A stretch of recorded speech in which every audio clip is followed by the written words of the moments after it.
English majors? No. There aren't very many, so. Darielle was over there as sociology, geography, sociology. Daryl's psych I major. read good. Yeah, Darielle's Yeah, psych. she's in senior sim. Yeah. That's cool. And, He's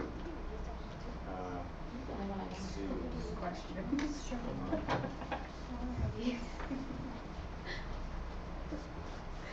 Okay. I have readings for you. This is for next Tuesday. Oh, great. Scribble age.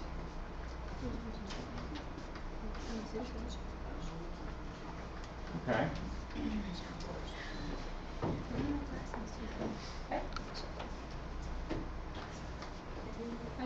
These are for next Tuesday or the Tuesday after? Okay, these readings that we're handing out now are for Tuesday, did you say? Tuesday, right? 'Cause Whenever Eat the and next Sleep class is for is. Thursday, yeah. So it's for we don't the have Tuesday Sunday. after Thanksgiving. Yeah. So, so on that note, right, on you guys not meeting next Tuesday, but instead, as you know, because we talked about this in class, and I've emailed you, you're meeting with me instead. Now, there are two people who haven't yet emailed me their notes on the concepts. What it is the concept from that list of concepts that we have, the concept, and then your notes on how that relates to your topic. If you want an example of how to do it, I guess I could send you one of those that have been sent to me, but I feel like that might be sort of confidentiality issues. So just, talk to me if you're not sure how to do it. But I've had some vast majority of people sent those in. We've arranged meetings, we've set up those meetings. I've gone to town, making comments on the notes, had great fun doing that, saying, oh yeah, this sounds like exactly the way to go. I was thinking this, you might think about this too, but this is a good way to go too. And the idea is that you're taking your topic and using it as a way of fleshing out the complexity paradigm, and vice versa. And then once you're finished sort of with your thinking through that stuff, you'd be more comfortable with writing the, these are critical manners, you'd be more facile with understanding your topic, because you can understand it in terms of the complexity paradigm, but you'd also be more facile in applying the paradigm to other topics. So that's the idea. I've got appointments set up with a lot of people here, but not everybody here. So get with me. I've got with Z and Arash and Raquel and Morgan and Liz and Maddie. I think we've got ours set up. Darielle, we've got ours set up. So if you don't have an appointment with me set up, let's do that. I'll say right now we're set, right, for tomorrow morning? Yeah. Okay, so I'll say right now I've got space for tomorrow morning between 10 and 11:30, and then after 3:30 tomorrow. Other than that, it would be sometime Monday or Tuesday. Okay, so today, so glad to have Hamming in the house. I've got company for once up here. We've had company In the before, but it's flesh. been virtual. That's Yeah, right. virtual company. That's right. So I tried to go as low tech as I could with writing on the board Yeah, and sure. paper handouts. Board. You didn't get her handout, right? Yeah, for Raquel, his friend. I made as many as you said you had students. Oh, okay, well here, I took one. Yeah, and I'll Yeah. just give you I'll make another one for you. You get the fancy one. Okay. So, with the tech way, this is the way we go, Hamming. This is what we do. We do this stuff where we write. You spelled my stuff on name the wrong. board. My last name is spelled A-W-E-S-O-M-E. A-W-E-S. That's your last name? Yeah, Dr. Awesome. Oh. As most students know me. I suffer Well, you from ready high for your awesome module title? Mm-hmm. Okay, for your module, which we've already started without you, but okay. Mhm. And we could call it Applying the Complexity Paradigm to Sustainability in Literature, or Nice. could be. I think it should be the dance of complexity. Okay, if you're ready to dance, I'm ready to dance. I do dance. So. Okay, I need the right beat for that. But. I don't dance on a beat. Oh, you Yeah, don't? no, mm-mm. Oh boy. Subversive dance. Yeah, that's modern dancing, taking off your shoes and socks and doing that kind of thing. All right, but first, meeting times. Okay, we already reviewed that. Okay. That was my head fake. Okay, but now, yes, we're actually doing the real thing. Okay, I have lots of questions. Hopefully, Hannah, you'll like all the questions. But if there's one that we really don't like, okay. Question number 1. Harris writes that underlying human history is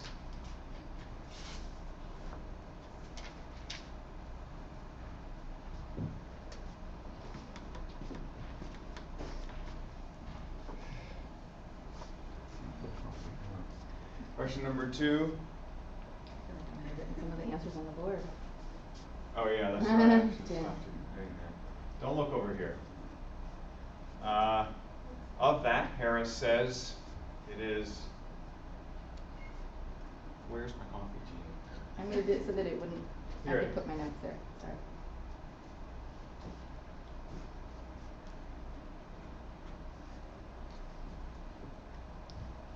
On the issue of reducing population to get more to eat, though not necessarily of improving a culture's quality of life. This is open-ended. Harris described the option of who jumping on what?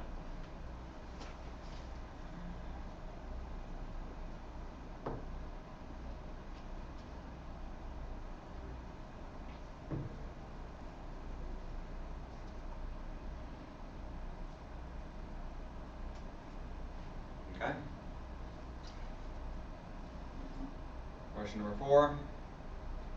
In London in the mid-18th century, we learned that hospitals were, frequently the site of D all the way. Choke. I started laughing in the middle of the work.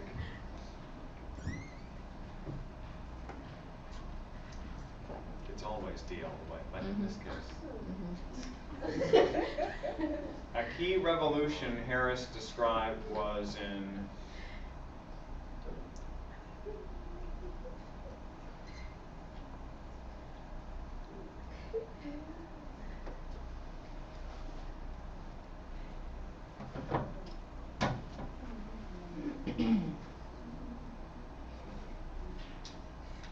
You know, our good friend Dave Stafford studied here.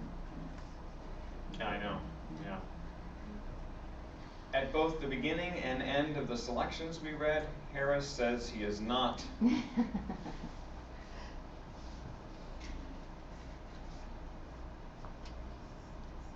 lying, by the way. I don't like it when she talks during the quiz. Just a little bit up there. Giving away answers. Okay, that's it. Thank you. Turn them over, please. Turn them over, please. Hand them in. Okay.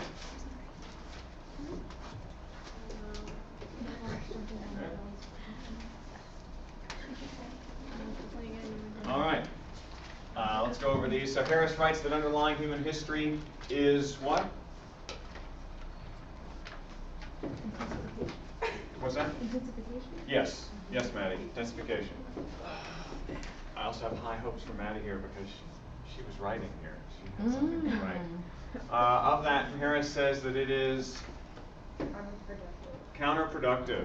Okay, Liz is in the mix too. All right. On the issue of reducing population to get more to eat, though not necessarily improving a cultural quality of life, Harris describes the option of who jumping on what. What were they supposed to jump on to reduce the population? And midwives jumping on Midwives jumping on the stomach of a pregnant lady.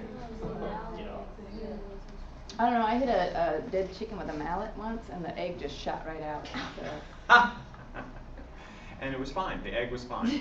The egg was fine till it landed on the floor. Is that true? Huh? Yeah, it was. It's absolutely true. It was feeding for rappers. She grew up on a farm, sort of. And in London in the mid-18th century, we learned the hospitals were frequently the site of. Infanticide. Infanticide, yes. As much as some of us may wish, no, not deep, okay? A key revolution Harris described was in contraception. And Harris says he is not, what? A determinist. So notice at the bottom of my notes under Harris, critique determinism. Determinist. But he is and he isn't.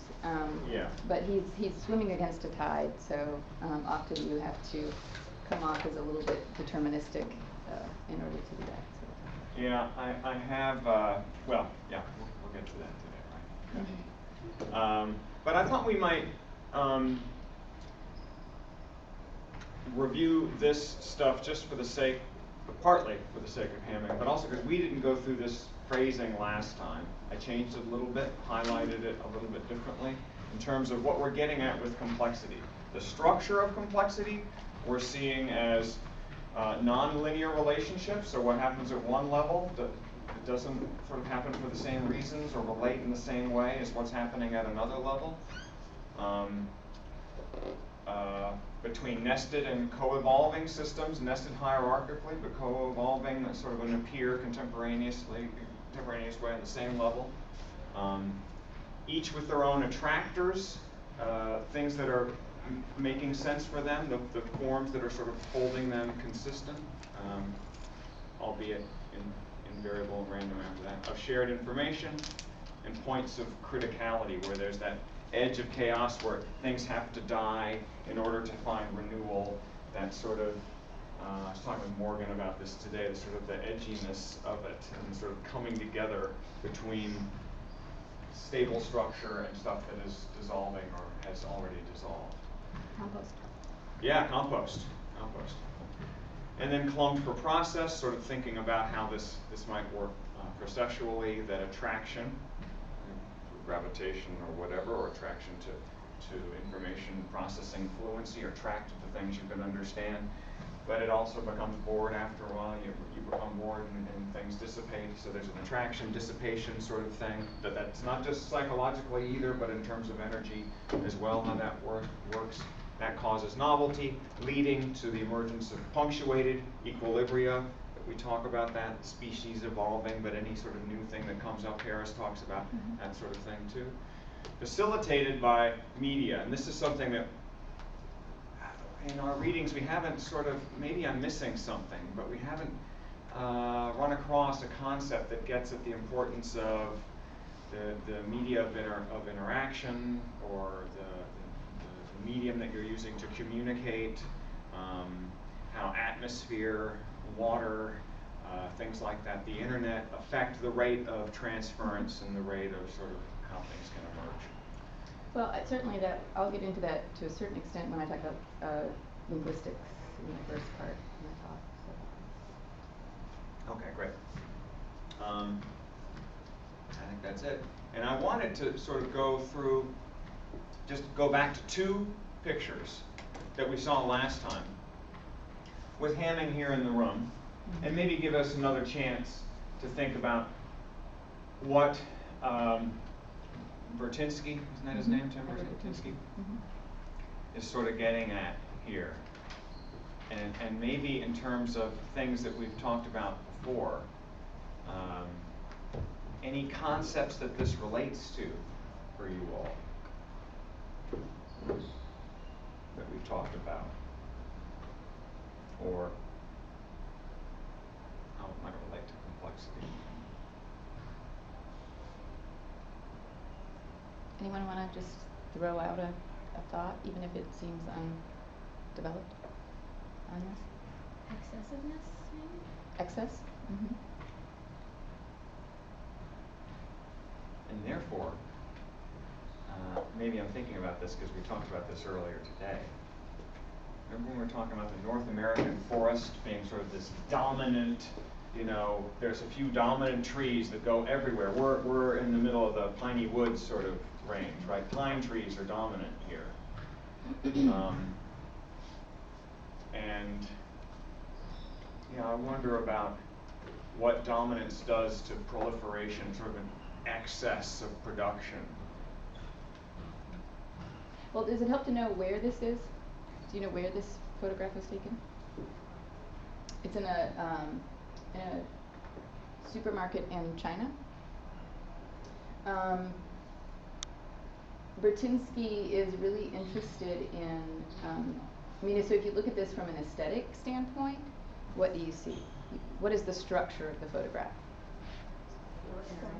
It's very organized, so there's distinct patterns.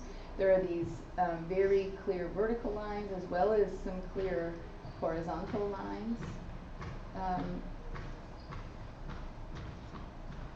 Now, if you marry that, the sort of the structure, the pattern here, with this notion of excess, right? How would that then relate back to notions of complexity? That's a hard question. Do you want to offer anything? You don't move. I'll call on you. Sorry. Anyone want to venture a guess? But you're saying how does, Well, yeah. So on one hand, we have the visual appeal and the sort of aesthetic pattern here, which we gravitate towards as humans.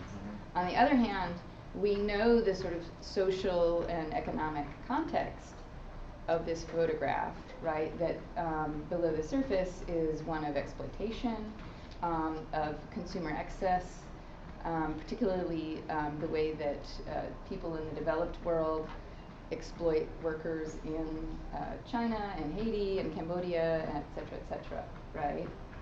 And so what Bertinsky does is he marries the aesthetically beautiful with the sort of socially, ecologically, economically reprehensible, right? And we get those incongruities together, right? And that itself generates yeah, thank you, ma'am. it generates a kind of it's that cognitive dissonance is a kind of novelty, right? It's a kind of it sort of generates a way of thinking about these things that we might not otherwise have. Yeah, and whenever I hear novelty, I think of energy and sort of the energy that you get from some novel image.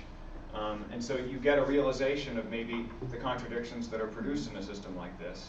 I was thinking about that pine forest thing and the excess thing, and now that you mentioned China, China, the sheer organized force and resources that can be brought to The bear on churning of any biomass into capital. Yeah. It's just a big, giant, gobbling Yeah. capital. I mean, they made people tear down by hand cities, right? I don't know if they qualify as cities, but they were big. They're probably Shreveport size. Yes, people were still living there. Yeah. And they made them tear down their own cities by hand, flood it for the dam, and then rebuild them elsewhere. With, by the way, the lack of good social science urban planning to make a better, more livable city.